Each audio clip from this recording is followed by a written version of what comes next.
ბრალი, რომელიც იყო წმინდა პოლიტიკური ხასიათის და ხა მეორე საერთოდ გაუგებრობა იყო ხო, რაც რაღაც ეს ყაჩაღი გელაშვილის მაგრამ მე არაფერი ამ საქმეს არაფერი არ მისაქმეო და გარდა იმის რომ ყაჩაღია და კრიმინალი და ყველა მიცის რაღაც მასთან დაკავშირებული საკითხები ეს ყველა აღიქვა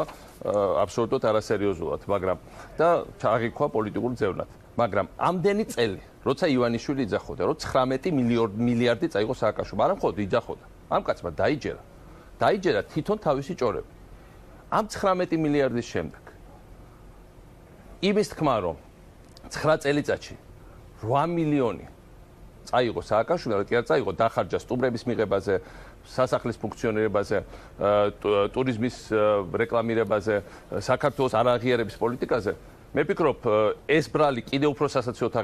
აიგდებთ მათ და ბოლო ხანებში საქართველოს მთავრობა გადავიდა ეპისტოლარულ ჟანრში. მე არ მახსოვს არც ერთი საქართველოს მთავრობა შევარდნაძის ყველაზე მძიმე წლებშიც კი რომ მიმოწერა ქონოდა ჩვენ ვაშინგტონ ტაიმს პოსტთან ესეთი ლანძღვა გინებითი შემდეგ ამერიკელ სენატორებთან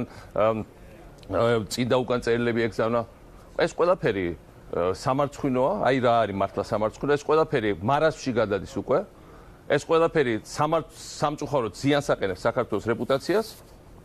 რაც შეეხება იმას ხარჯავდა თუ არა პრეზიდენტი ნებისმიერი პრეზიდენტი ნებისმიერი ქვეყნის წევს ხარჯებს ეს არის ჯოლებრივი, მაგრამ მე მინდა რაც ამ კონკრეტულ ხარჯებზე ვილაპარაკო ხა. ხარჯებიცა და ხარჯებიც. ეს ყველაფერი ჩვენ დავადოკუმენტირეთ და ახალ მთავრობას გადავეცით. ხო, ეჭი არ გეპარებათ, რომ შეღოლო არაფერი არ გავგვეტარებია, ყველაფერი რაც იყო კანონის პარაგრაფებში გავატარეთ,